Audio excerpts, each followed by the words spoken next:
Hey, how's everybody doing today? It is good to see you. Welcome to the last lecture of the semester. I am going to miss you folks so much after this semester is gone. Thank you very much for being a part of my audience this semester. It's been great getting to know each and every one of you. And I've had the time of my life, and I owe it all to you. I know.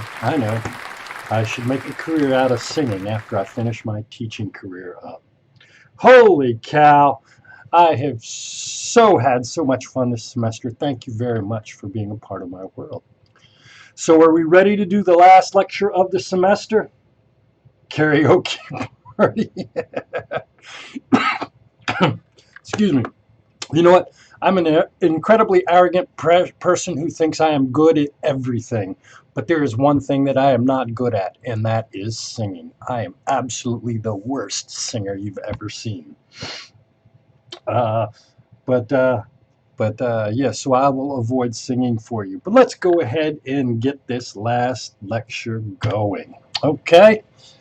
You know, we got exams coming up next week. The exam will be available Monday morning at 6 a.m. and it will be available all week long. It's due Friday night by 11:59 p.m.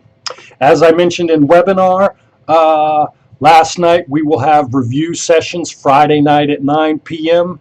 and also Sunday night at 9 p.m. to help out all of the nursing students, wait staff students, and everybody who can't make it at one or the other date. So we're going to try to have 2 review sessions for you, okay? And I did remember to turn off my sound this time. Thank you very much, Nicole Ortiz. Although I'd already hit the live stream button, and I was like, oh my God, Nicole's going to laugh at me. So I went over here and cut my sound off really quick. So I almost screwed it up again this week, but not this time. I know, right? Thank you very much, Nicole. I appreciate it. It was a good job. Feel great about myself. By the way, how was? Are you okay, Nicole? This is always your weird day because you work all night, all weekend long, and so this is sort of your coming down day. I hope you're okay and ready to focus. The review sesh is this Friday night, 9 p.m. and this coming Sunday night at 9 p.m. Good deal, no problem. This week, yep. Fantastic. So let's go ahead and get started. What we're going to cover today, we're going to talk a little bit about psychotropic drugs, treating bipolar, treating depression, and treating schizophrenia, and how these psychotropic drugs work to treat these 3 disorders. And then we're going to talk about other biological treatments briefly, okay? So hopefully today's lecture won't last too long. I know you can't make it, Tara, and that on Friday, and that's why I'm having it on Sunday. Kirko. Is Kirko here in the audience today? Yep, he just said hello. The reason we're having the Sunday night is because Kirko can't make it on Friday night, so I'm glad it accommodates your schedule as well. Oh, wait a minute. You have the sporting event, Tara, didn't you say? You got basketball. Everybody, Tara's a high school basketball star. A point guard, I think, or a forward. What are you, a forward? I think she dunks. I swear to God, I think she can dunk, right? It depends. If the goal is 6 foot tall, right? That's what it depends on. Ooh, hockey. Wow. Oh, yeah, I remember Kirko said he was a hockey player. Okay. Well, let's go ahead and get started. If you remember all the way back to chapter 2, we were talking about neurotransmitters and how we worked. And if you look at the picture right underneath me, you remember that I said that you have these accumulation of molecules in the terminal buttons of your axons called neurotransmitters. And when the action potential goes all the way down the length of the axon and gets to the terminal button, it causes these neurotransmitters to be released into the synapse to send a message to the next neuron. And those neurotransmitters may either send may either send an excitatory potential, they cause the next neuron to want to generate an action potential, or they send an inhibitory potential and they prevent the next neuron from sending an action potential. So that's how the chemicals called neurotransmitters work in your brain. And if you remember last night, we were or a couple nights ago on webinar, we were talking about how these neurotransmitters work in very specific locations. So you may have a neurotransmitter being released here in your brain, you may have a neurotransmitter being released here, you might have a neurotransmitter being released here. They're released in very specific localized positions, areas, and they cause effects on other neurons.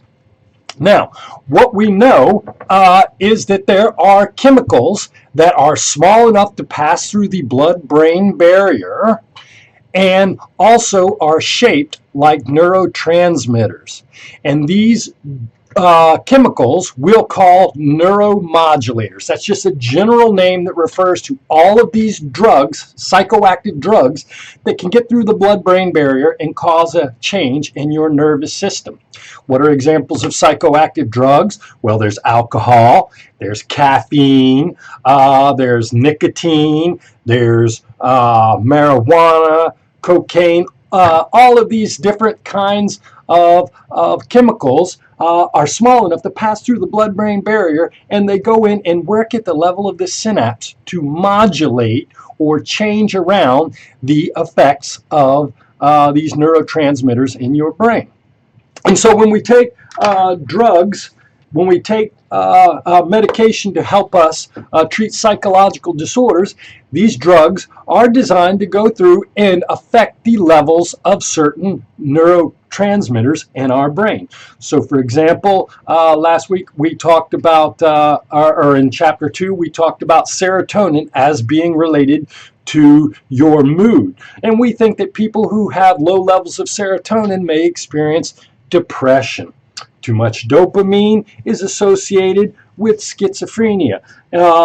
Gamma aminobutyric acid, GABA, is associated with anxiety. So we know that there are drugs that modulate the effects of these particular neurotransmitters. Now, these neuromodulators work in two ways. Some of them are agonists. They actually multiply the effect of the neurotransmitter in your brain. So when people take selective serotonin reuptake inhibitors for depression, SSRIs, these SSRIs magnify the effect of the serotonin that's already in your brain.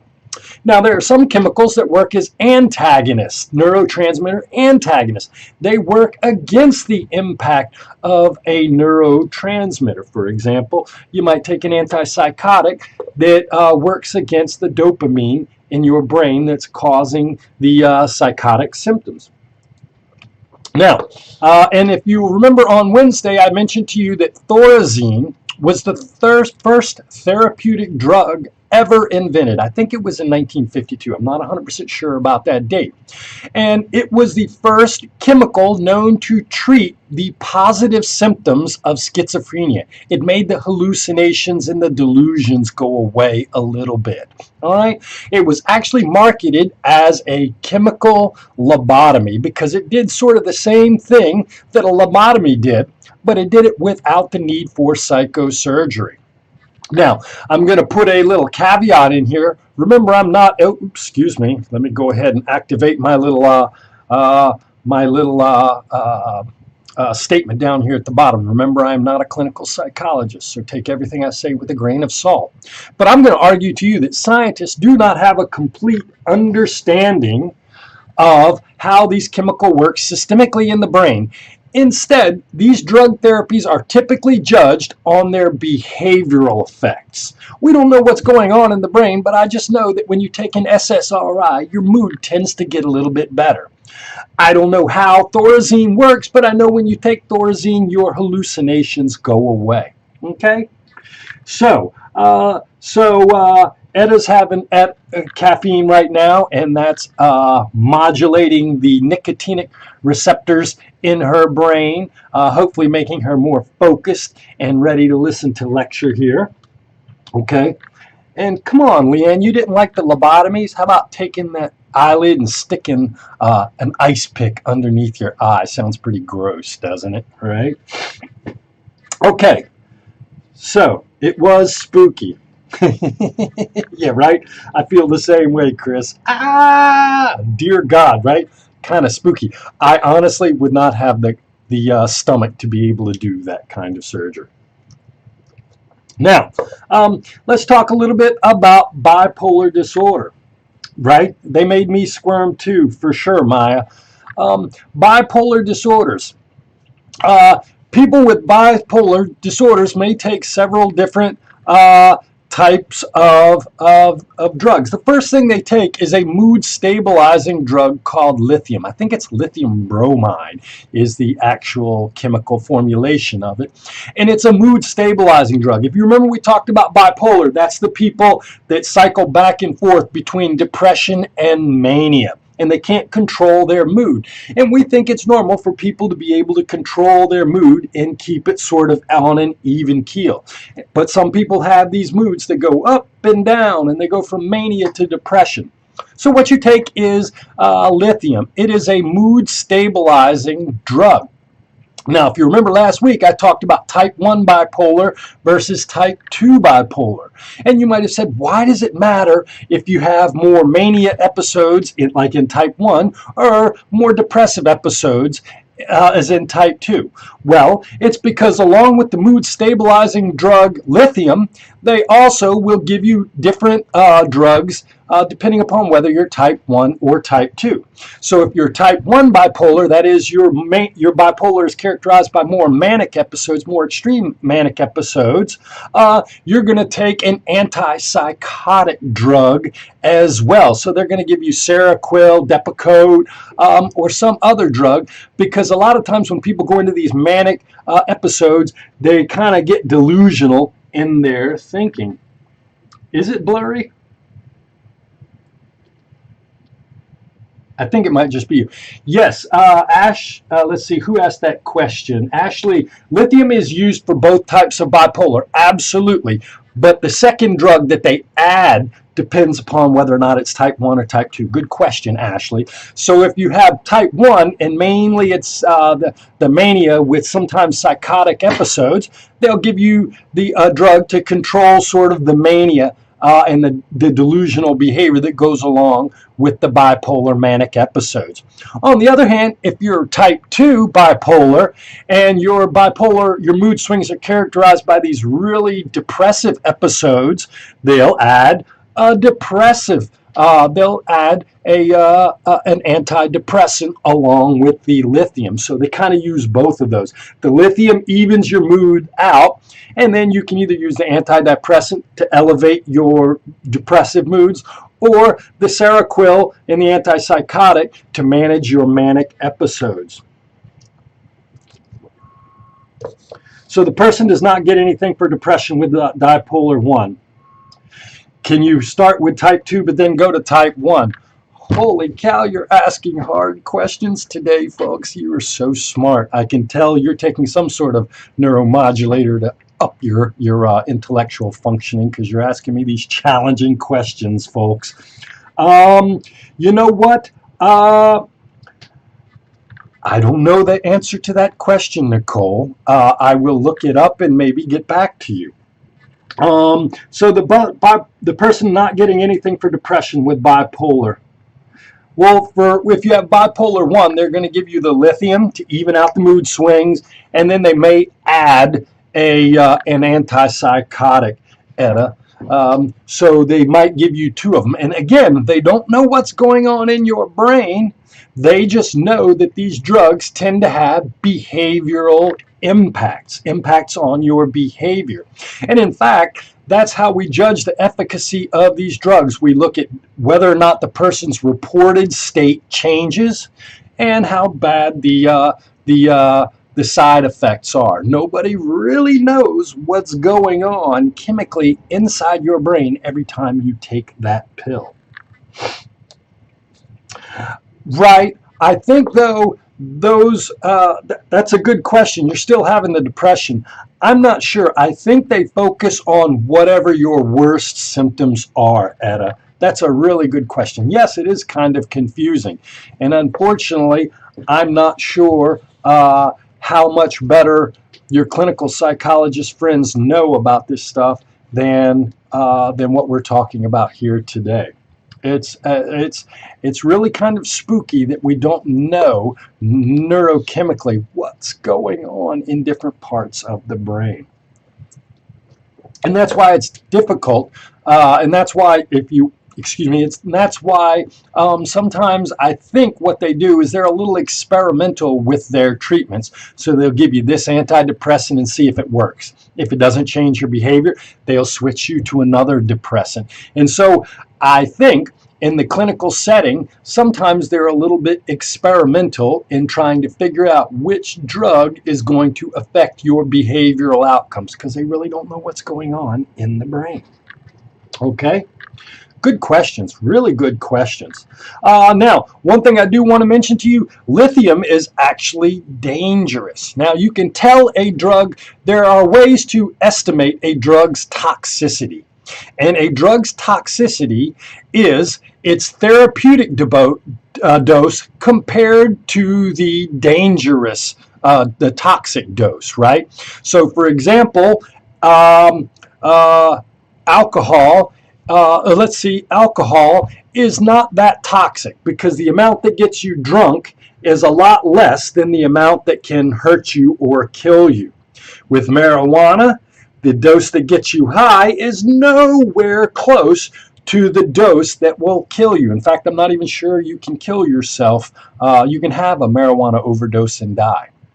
However, for lithium, the dose that is therapeutic, that makes the mood swings goes away, is really close to the dose that will be toxic to you. So from what I understand from my clinical psychologist friends is when they start treating you with lithium, what they do is they'll give you a small dose and see if that changes your mood. And then as needed, they may increase the dose incrementally till they get it just high enough so that it makes the mood swings go away.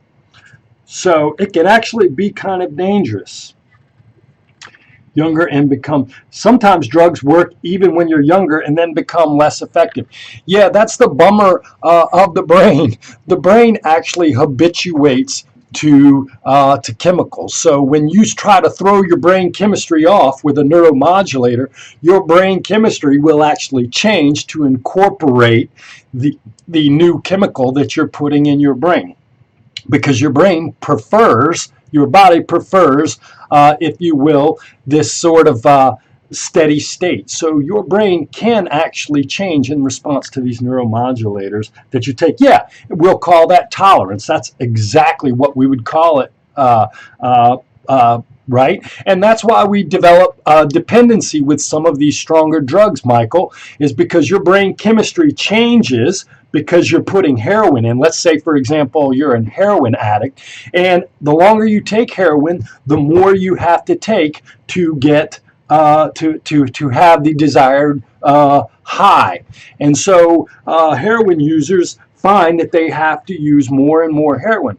But here's the thing, when they're not taking it, right, their brain's chemistry has changed to incorporate that drug. So when they don't have that drug, their brain is unhappy because it's now out of homeostasis again.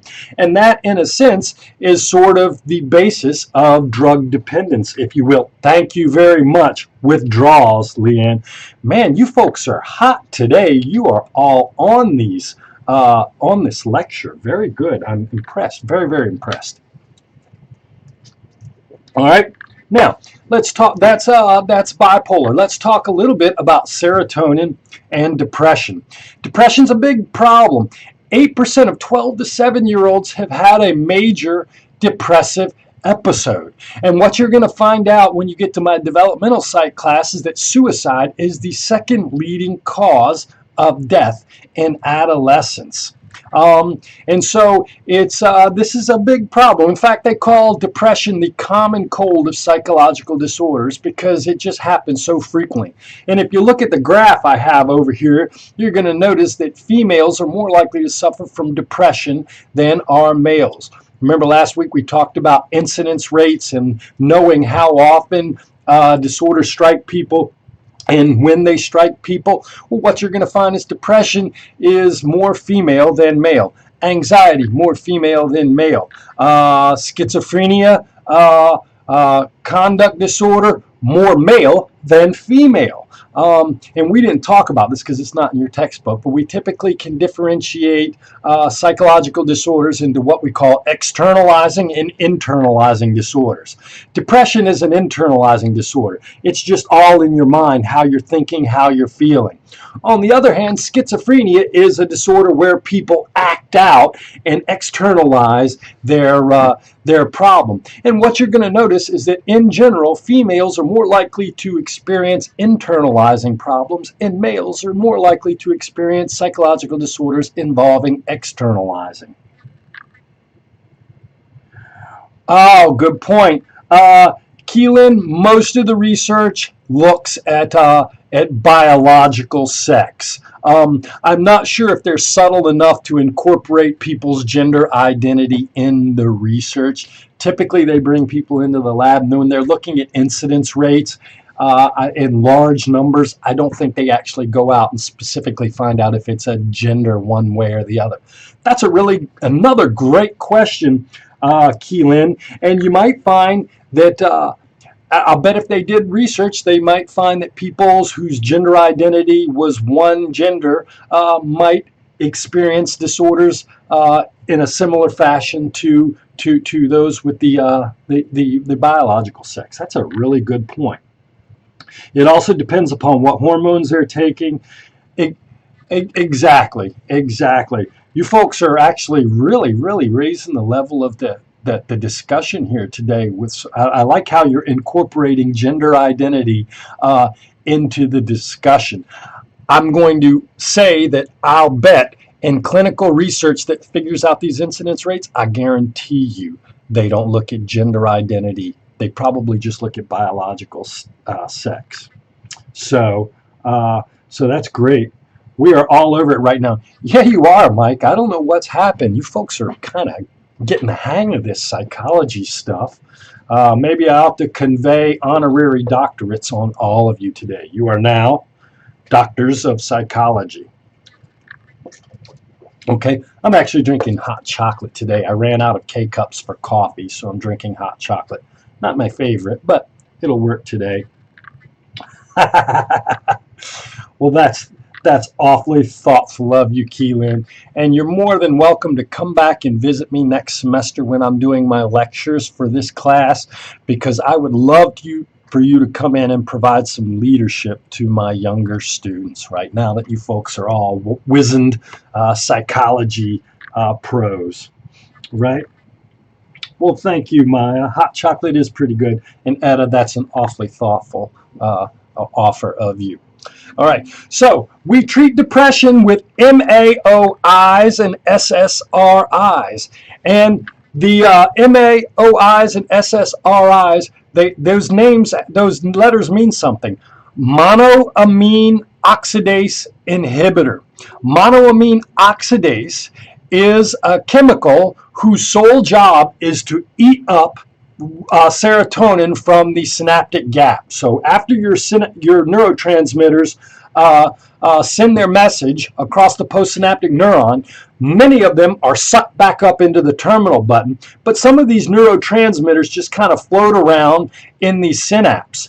And the idea for the monoamine oxidase is it comes there and it cleans up the synapse so that these neurotransmitters don't stay in the synapse.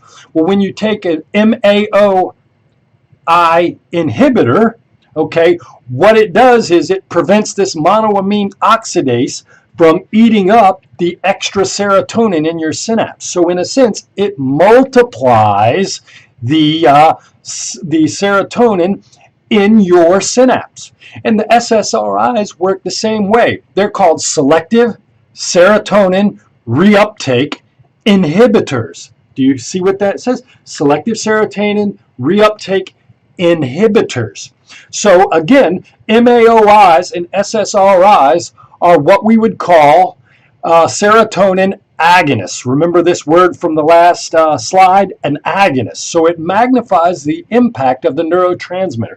So we have MAOIs and SSRIs, and they both work by magnifying the serotonin in your brain. What is the difference between them? They work through different mechanisms. So the monoamine oxidase inhibitor, it prevents a natural occurring chemical in your brain from scooping up the extra serotonin. The SSRIs keep the serotonin from being sucked back up into the presynaptic terminal. Okay, so go back to this picture right here. After your serotonin sends its message, some of it gets sucked back up into the terminal button. Well, the SSRIs prevents it from getting sucked back up into the terminal button. That's how an SSRI works. Now, some of the serotonin doesn't get sucked up into the terminal button. Instead, it floats around in the synapse, and the monoamine oxidase comes through and picks it up, kind of like a garbage collector. And so the MAOI prevents the garbage collector from picking up the spare serotonin that's in the synapse. Does that make sense? Which one is Lexapro? Oh my God. Lexapro. Lexapro, it's an SSRI. I just Googled that for you because I didn't know it, sorry. But Lexapro is an SSRI. Fantastic, good question. Okay, now let's go back, let's see to where we were. Okay, now, here's the thing. The question is, one of the important things that we're interested in therapy and treating psychological disorders is, does the therapy actually work? And how well does it work compared to other therapies that you might take? Now, when I showed you some of those old therapies from the early 20s, the wet blankets, the hot baths, the sunlight treatments, they didn't really compare those in experimental studies to see if they really improve people's symptoms. In fact, I think they were just good ideas that were never studied scientifically. Now, whenever you come up with a new treatment for depression or schizophrenia or any psychological disorder, you have to go through and test that treatment and demonstrate that it is effective in decreasing the symptoms associated with that psychological disorder. Does that make sense? Now, the question is, do people get better? And you'll see this chart right below me. You'll see on the y-axis is improvement. So basically what they're asking these people, when they come in and get diagnosed, they ask them to evaluate their symptoms. So do you have this symptom? Do you have this symptom? Do you have this symptom? And if you remember, I told you that to be diagnosed with depression, you have to have at least 5 of 9 different symptoms that are considered depressive symptoms. And the question is, how much better do those symptoms get with treatment and without treatment? And so what you're going to see right here is the different kinds of treatment. So you'll notice that we have week 12 and week 36 here. And so with a placebo, there is some improvement in symptoms, but you'll notice that all of these treatments, CBT, the use of Prozac, or what most therapists use, which is a combination of drug therapy and behavioral therapy, cognitive behavioral therapy. So this chart shows you what happens when you don't do anything, when you use cognitive behavioral therapy treatment like we talked on Tuesday, when you use a drug therapy, and when you combine those approaches together. All right? And so what you're going to see is that the combined method of cognitive behavioral therapy and CBT seems to have the quickest effect and the strongest effect on the decrease of depressive symptoms. But you know what? Prozac still, the drug therapy still does have sort of an impact on the level of depressive symptoms that people have. Some doctors favor the drug-free method, although it's more difficult, more time-consuming, and potentially more expensive. So really, your insurance company is the one that's going to say, you know what, just take the drug therapy because it's cheaper. Okay, hold on, I got a text coming in from Keelan, it looks like. You made it to the small screen.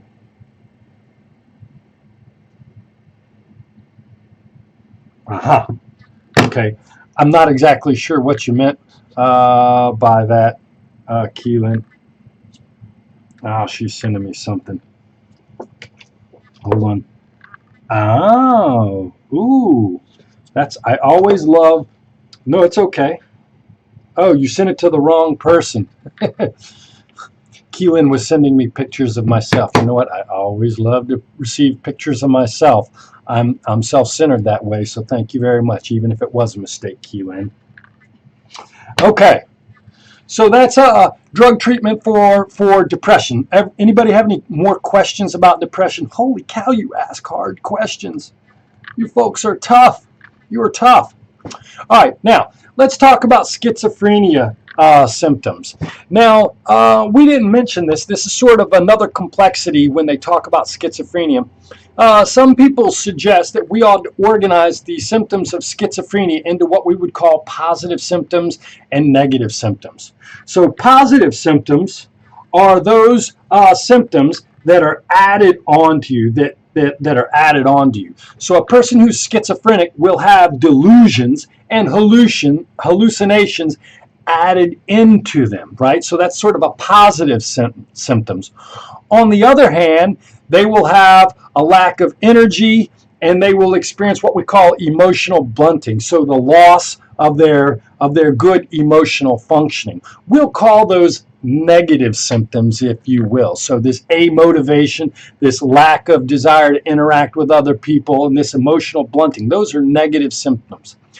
I'll talk about that in a minute. Now, so the deal is different antipsychotics work on the positive symptoms or the negative symptoms. So they typically differentiate antipsychotics into what we call the typical antipsychotics, which were the older ones, and atypical antipsychotics, which were a newer chemical compound that was developed later. So Thorazine is what we'd call a typical antipsychotic. That was one of those in Haldol. Those were one of those ones that were created early in the 50s or 60s, all right? Now, they typically reduced the hallucinations and the delusions. And honestly, the invention of Thorazine led to a mass deinstitutionalization of people in the United States. You know what? Over half of the beds that you will see in psychiatric institutions are given over to people suffering from schizophrenia.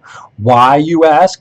Well, if a person is delusional or hearing things or seeing things unlike the rest of us, they are a danger to us and they are a danger, more importantly, to themselves. So people that are hallucinating really need to be contained and watched over, and the typical family can't do that. If you're depressed, you're not psychotic and I can still deal with you. But people who suffer from schizophrenia, if you remember Gerald, the big question was whether or not he was going to be able to leave the institution that his parents were keeping him at.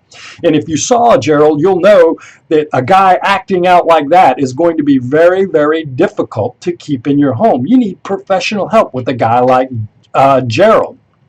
And so the invention of these typical antipsychotics like Thorazine and Haldol decreased the positive symptoms. They made the delusions and the hallucinations go away, and so people like Gerald could come home.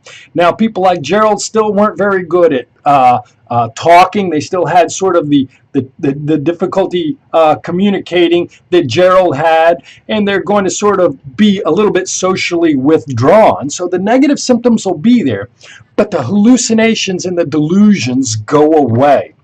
And so that's why Thorazine and these typical antipsychotics became incredibly popular. Now, they're based on what we would call the dopamine hypothesis. And here's the deal. We just know that they act as dopamine antagonists. They decrease the effectiveness of the dopamine in your brain. So an early theory of why people had schizophrenia was that they had some sort of malfunction in their dopamine system, if you will. And that's called the dopamine hypothesis. How does it work? Where does it work exactly in the brain? Not sure. All we know is that when we give people drugs that minimize the impact of the dopamine in their brain, their delusions and their hallucinations go away. And this has become known as the dopamine hypothesis of schizophrenia. Okay? However, the only downside with these the typical antipsychotics is they're more likely to lead to this facial tic disorder called tardive dyskinesia. It's an involuntary tic that also a lot of times can be seen around the face, sort of lip smacking facial tics. And the bummer of tardive dyskinesia is when you get it, you can take the antipsychotic away, but the disorder might not go away, right? And so it's a side effect that is pretty bad and is not desirable when you're trying to treat schizophrenia. So a newer class of antipsychotics became known as the atypical antipsychotics. Examples of them are Risperidol and Seroquel. And the thing is, these atypical antipsychotics are less likely to result in tardive dyskinesia. Do they prevent tardive dyskinesia? Nope. But the incidence rate is a little bit smaller, so they're preferable in that sense. And also, they've shown a little bit of effectiveness in reducing the negative symptoms associated with schizophrenia. Does it also decrease addiction? That's a good question. You got me there. Another Stump the Professor question by Keelan Leak. I'm not sure. I could look that up as well. Yes, it doesn't have to be permanent, but what I know is that stopping the antipsychotic may not make it go away. Sometimes tardive dyskinesia goes away, sometimes it doesn't. The only problem is stopping the offending drug doesn't necessarily fix the problem. And that's why doctors would prefer to give you the atypical antipsychotic than the typical antipsychotic. And yeah, in general, I don't think the likelihood of having this tardive dyskinesia, it's not a huge number, but it's decreased even more when you use the atypical antipsychotic. All right, now, here's the deal. I'm not going to necessarily test you on this, but for those of you who are interested, there's a chart, table 15.2 in your chapter 15, which kind of gives you the class of drugs. So we've got anti-anxiety drugs, antidepressant drugs, mood stabilizers, antipsychotics, and stimulants. So we have all these different classes of drugs. And then what it's going to show you is the treatment provided. That is the behavioral effect that it shows. Notice they don't tell you what the physiological effect is. They tell you what the treatment effect, how it changes your behavior. So the anti-anxiety drugs temporarily sedate a person and make them more calm, right? So in a sense, that's the treatment that affects. Now, they're going to give you the drug types so that you'll know exactly what it is. You'll notice your antidepressant drugs, selective serotonin reuptake inhibitors, monoamine oxidase inhibitors, the mood stabilizer drug, it's lithium bromide, it's a mineral drug. And then they're going to show you the side effects that go along with it, because these drugs don't just affect what we want them to affect. They work systematically. Etta, you were talking about the chemical soup analogy that the TED Talk person was using the other day. You're bathing your brain in this chemical soup, and it may have unintended side effects, right? So these are the side effects. And then for those of you who may or may not be taking one of these chemicals, you can look in the last column, and it tells you what drug brand name you might be taking. Prozac, Paxil, and Zoloft are some of your more famous antidepressant drugs. There you go. Fun fact. Leanne, Zoloft made me even more depressed, so I had to be off of it. Thank you for sharing, Leanne. What she's showing is that the doctor really doesn't know what's going on in there biologically. So the doctor gives her the drug, and then she goes home, comes back in a couple of weeks or a month, and reports on her symptoms. If they go away, great. If they don't go away or increase, then the doctor switches you to another drug. Again, they're not sure what's going on in your brain. They're just looking at the behavioral impact that it has.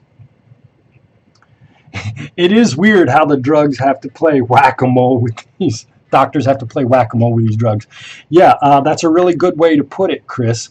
And it's because although we know a bunch about the brain, there is 10 times more that we don't know about the nervous system. Come back in 100 years, maybe I'll tell you a different story.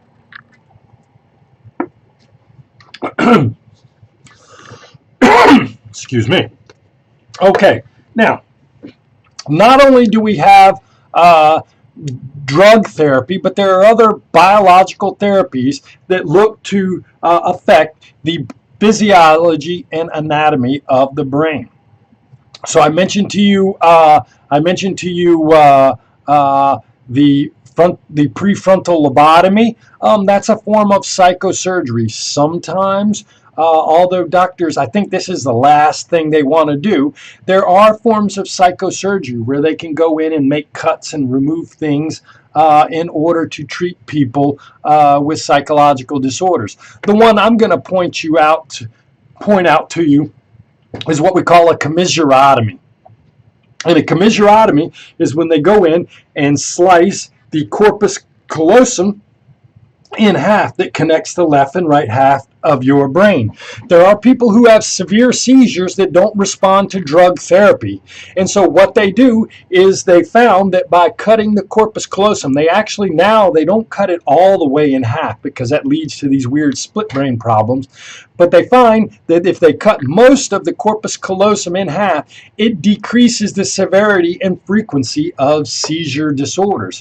So psychosurgery is one extreme form of biological treatment that can be used to help people suffering from psychological disorders. Exactly, the Derek Shepard video. Very good. Okay, now ECT.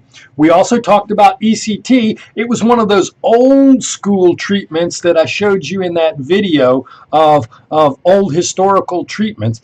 And it fell out of favor for many years, but it's starting to come back as a way to treat people with severe depression that doesn't respond to medication.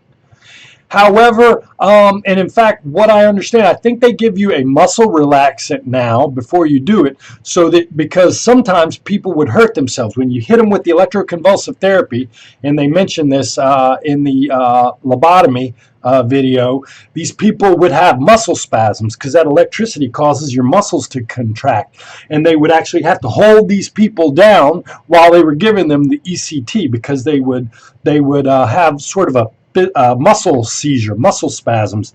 And some people can actually get hurt from having this muscle spasms. So what I think they do now, I've heard, they actually give you a muscle relaxant to sort of work against the natural spasming that you're going to have when they run volts of electricity through you. Now, I do know, or at least I've been told, that the use of ECT causes a little bit of short-term memory loss. So, and I forget, we were in webinar and somebody was mentioning this. I forget who it was, Haley Strong. I don't know if Haley's in lecture today. But people who do ECT, their ability to remember things is impaired for a little while. It's sort of like a temporary effect of electroconvulsive therapy. But it is one way to treat psychological disorders. Okay, now I'm not sure if we talked about this or if I showed you the video, but we can also use magnets, transcranial magnetic stimulation.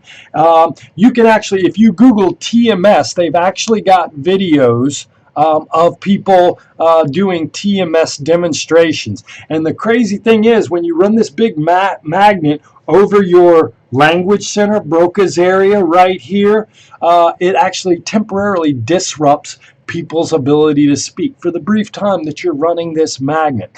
But TMS, not only is it used experimentally to find out what functions of different parts of the brain solve, but it's also been used to treat people who are suffering from depression. Okay. And then finally, I think we showed you this with Parkinson's disorder. I'm not sure if I showed you this that week, but you can use deep brain stimulation to help people suffering from Parkinson, Tourette's, OCD, or dystonia. And basically, it's like a pacemaker, but instead of going to your heart to provide electrical signals to your heart, it goes all the way up and it's put way down deep in your brain, in the middle of your brain, near the thalamus or the basal ganglia, which are some structures that surround the thalamus. And that's usually where we do this deep brain stimulation. And I think if I showed you the video, in fact, I think I showed you last week maybe, about the person with Parkinson's disease. And it almost immediately decreases the symptoms associated with Parkinson's or Tourette's. There you go, Etta. Yep, okay, I did show it to you. Okay, cool. Well, you know what? That's all I had to say today. Drug therapies work by interfering or augmenting neurotransmitter functioning. Lithium and antipsychotics can help people with both bipolar. Antidepressants amplify serotonin levels in the brain. Antipsychotics work against dopamine to reduce hallucinations. And then we do have other biological treatments that can take advantage of the electrical properties of the brain. Do you folks have any questions for me? This is the end. This is the end. My only friend, the end. Okay, I'll stop singing. But yeah, this is the end of the semester. It's been a lot of fun, and I can't wait to see some of you folks in 241 next semester. But this is all I have to say when it comes to introductory psychology. I will see you folks Friday. Oh, Friday, right. Fantastic. I will see you all Friday. Take care, Nicole. Take care, Tara. Everybody have a great day. Have a great week. And if you have any questions, don't hesitate to send me a remind text. But I don't have anything to say, so I'm going to go ahead and log off. Have a great day.